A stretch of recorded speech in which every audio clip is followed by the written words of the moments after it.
Hello friends, વરસાદનું વાતાવરણ થાય ને એટલે કે વરસાદની સિઝન ચાલુ થાય ને એટલે રોજ કાંઈ ને કાંઈ ચટપટું ખાવાનું મન થાય જ છે. તો આજે આપણે બનાવશું એવી જ ચટપટી ટોસ્ટ સેન્ડવિચ. ટોસ્ટ સેન્ડવિચ બનાવવા માટે સૌપ્રથમ તો પહેલાં આપણે બટર છે એને આપણે રૂમ ટેમ્પરેચર પર આવે એ માટે મૂકી દઈએ. હવે આપણે થોડા વેજીટેબલ કટ કરી લેશું. વેજીટેબલમાં આપણે કાકડી છે, ગાજર છે, શિમલા મિર્ચ છે અને આપણે બીટ લીધું છે. એ બધું આપણે બરોબર આ રીતના પતલી સ્લાઇસમાં આપણે કટ કરી લેવાનું છે.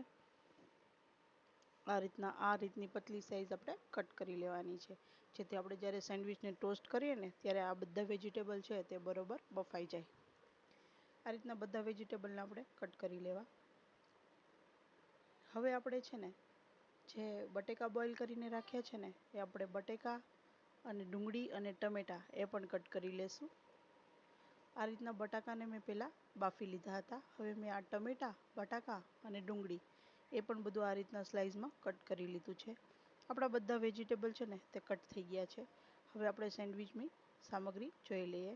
આપણે સેન્ડવિચ બનાવવા માટે વેજીટેબલ કટ કર્યા એ લીધા છે, બ્રેડ લીધી છે, ગ્રીન ચટણી લીધી છે, ચાટ મસાલો લીધો છે, માયોનીઝ લીધું છે, બટર લીધું છે અને ચીઝ લીધું છે અને આપણે ટોસ્ટનું મશીન લીધું છે. હવે આપણે છે ને બટરને બે ભાગમાં વહેંચી લેશું. આ રીતના આપણે એક વાટકામાં અડધું બટર કાઢી લેશું. જે વાટકામાં બટર કાઢ્યું છે ને એ આપણે સેન્ડવિચ શેકવામાં યુઝ કરીશું અને બાકીનું બટર છે એને આપણે અંદર સ્લાઇસમાં લગાવીશું. આ રીતના આપણે બ્રેડની બે સ્લાઇસ લઈ લઈશું. આ રીતના આપણે એને બટર લગાવી દેવાનું છે. જો તમને બટર ઓછું પસંદ હોય તો તમે ઓછું લગાવી શકો છો. મને બટર વધારે પસંદ છે એટલા માટે હું અહીંયા બટર વધારે લગાવું છું. આ રીતના બંને સ્લાઇસમાં આપણે બટર લગાવી લેવાનું છે. આ રીતના બરોબર બટર લગાવાઈ જાય ને એટલે પછી હવે આપણે સ્લાઇસમાં ગ્રીન ચટણી લગાવીશું. આ ચટણીની રેસીપી હું તમને ડિસ્ક્રિપ્શન બોક્સમાં આપી દઉં છું. આ ચટણી પણ મેં ઘરે જ બનાવેલી છે. આ રીતના આપણે ગ્રીન ચટણી લગાવી લઈશું. હવે આપણે એની ઉપર માયોનીઝ લગાવીશું. આ રીતના માયોનીઝ લગાવી લેવાનું છે. હવે આપણે એમાં જે વેજીટેબલ કટ કરીને રાખ્યા છે ને એ બધા રાખી દઈશું. આ રીતના કાકડી છે, બંને સ્લાઇસમાં પહેલાં આ રીતના કાકડીને આપણે ગોઠવી દઈશું. હવે આપણે એના ઉપર બીટ રાખી દઈશું. બીટ તમને પસંદ ના હોય તો તમે સ્કીપ પણ કરી શકો છો. હવે આપણે શિમલા મિર્ચ મૂકી દઈશું. શિમલા મિર્ચ પણ તમને પસંદ ન હોય તો તમે એને પણ સ્કીપ કરી શકો છો. હવે આપણે ડુંગળી મૂકી દઈશું. હવે ટમેટાં મૂકી દઈશું. હવે આપણે બાફેલા બટાકાની સ્લાઇસ કરીને રાખી છે એ પણ આ રીતના મૂકી દઈશું. હવે આપણે એના ઉપર ગાજર મૂકી દઈશું. વેજીટેબલ તમને જે પસંદ હોય ને એ તમે આમાં એડ કરી શકો છો અને જેટલું પસંદ હોય એટલું, કોઈને વધારે કોઈને ઓછું. હું અહીંયા વેજીટેબલનો વધારે યુઝ કરું છું.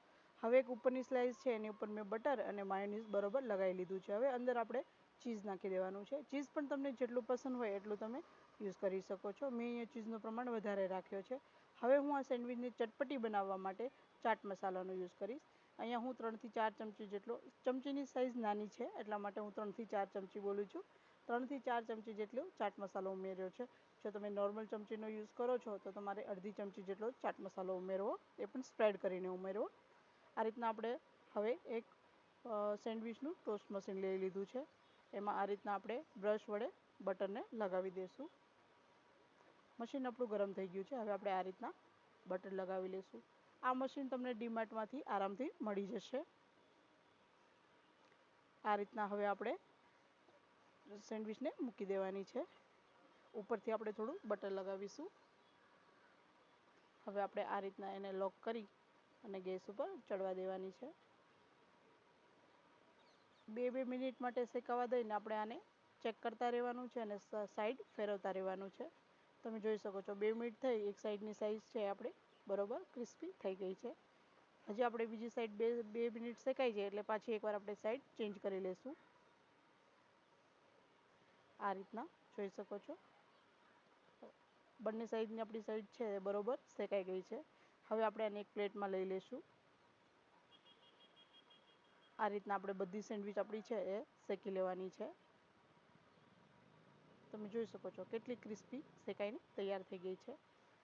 હવે આપણે છે ને આને હું કટ કરીને પણ બતાવી દઉં છું.